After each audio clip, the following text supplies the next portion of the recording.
time has come for you to succeed, for you to stand tall.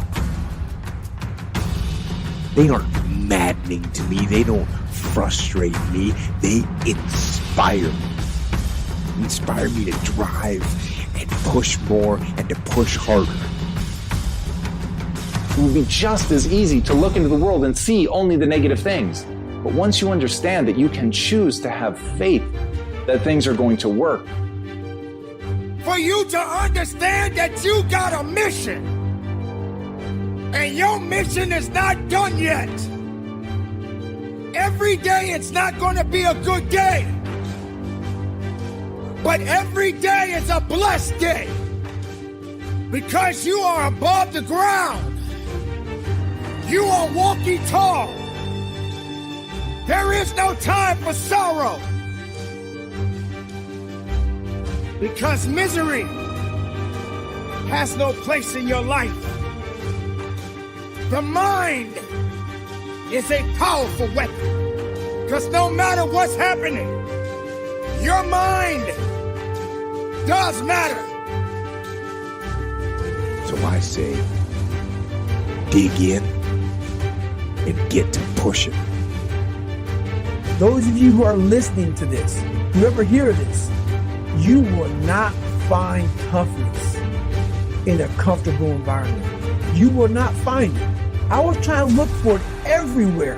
The only way you find it is to drown yourself in a position where you're just out of sorts, where you can't swim and you're drowning. You're drowning. You're drowning in life.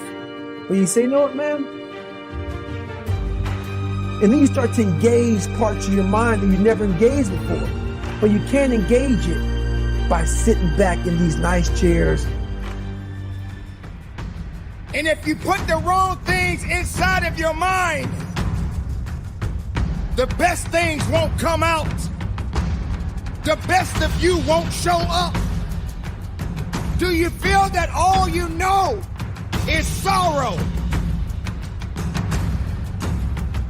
Why do you allow misery to handcuff you, to chain you down? Resurrect yourself from the pit of darkness, because misery doesn't have the right to control your life. When the rest of the world says no to you, you say yes to yourself. You say yes, I believe. You say yes, I can do it. You say yes, nothing can stop me. There's no time to give up. Drinking this nice water, talking to you, talking about what I want to do. When you're in suffer mode and you say, I'm not going to quit, you're forcing your brain now to operate on a level it's not used to, but then it becomes used to it. There's 24 hours in a day where you're alone in this brain, and your brain is talking to you in all kinds of ways, and it wants to control you, pull you in these different pockets. If you can't control your own brain and your brain controls you, you got to tell your brain where you want to go and how you want to go and how you want to get there. You got to control it. If not, it's over. So all I knew back then was hard work. The only way anything gets accomplished. That's all I heard back in those days. You got to work hard. You got to work hard. I'm not getting I can't get this paragraph. I can't remember what the in this paragraph to pass this test to get in the military. I decided what I was willing to do, but I also decided what I wasn't willing to do. And what I wasn't willing to do to solve this problem was to ruin that relationship with this person, was to hurt their self-confidence, was to give them more pain and anxiety and worry in their own life, because I knew part of that was the reason they were struggling that created the problem in the first place. Their own pain, their own anxiety, their own worry, their own fears helped create this problem I was solving. And I was unwilling to contribute more to that to solve it. And then lastly, how can I enjoy the process? Wouldn't it be nice to enjoy the process of overcoming challenges and problems rather than always being a grind, always being something we hate, always being painful? And again, this isn't fluff. Sometimes challenges and problems are just painful things we're going to get through. But these questions can empower you to make it less this way. And so ask yourself that question, what can I do to enjoy this? Because the more you can find enjoyment in the process of something that's going to always be in your life, just think about this. That you can believe in something long before you have the evidence for it. And you can believe in it because you know that's how the mind works.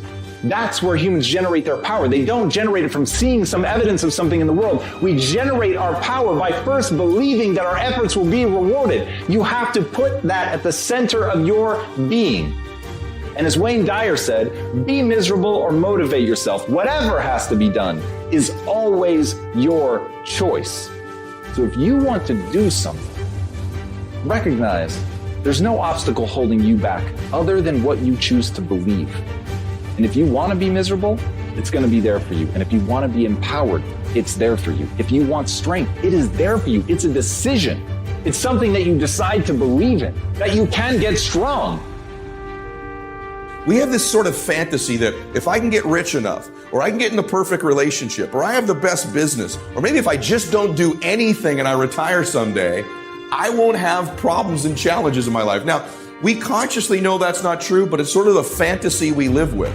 And now that I point that out, you go, that is crazy. Of course I'm always going to have these things. So since you have an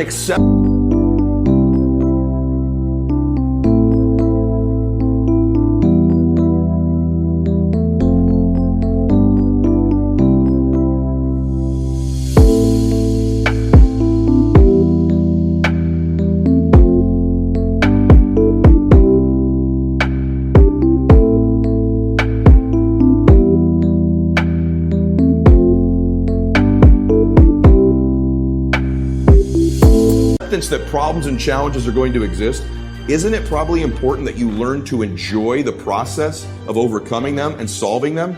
I think all the time, man, how can I enjoy this? I think, man, what are all the great things that are going to happen when this is solved? Whose lives are going to be better when this is solved? How much better is my body, my fitness, my faith, my family, my life, other people's lives when this problem is solved, depending on what the problem and challenge is. And that helps me enjoy the process. I also remind myself this problem is helping me grow. It's in existence because I'm making progress in my life. So all these things fit a meaning that help us make the best decisions possible.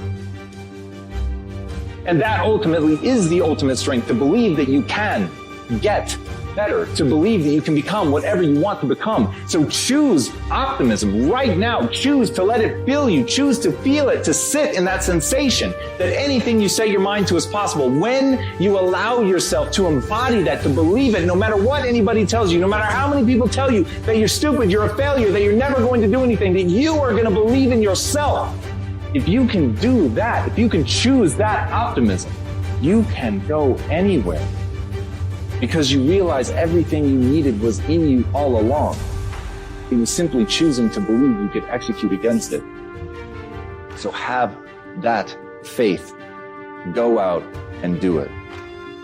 As Matsuo Basho said, do not seek to follow in the footsteps of others. Instead, seek what they sought. This is about knowing not what others have done. And then finally, I want to give you 4 things that I think are mandatory in solving problems. Number 1, all problems must be solved on paper. And I'll substitute paper for a keyboard. But I think they need to be written out.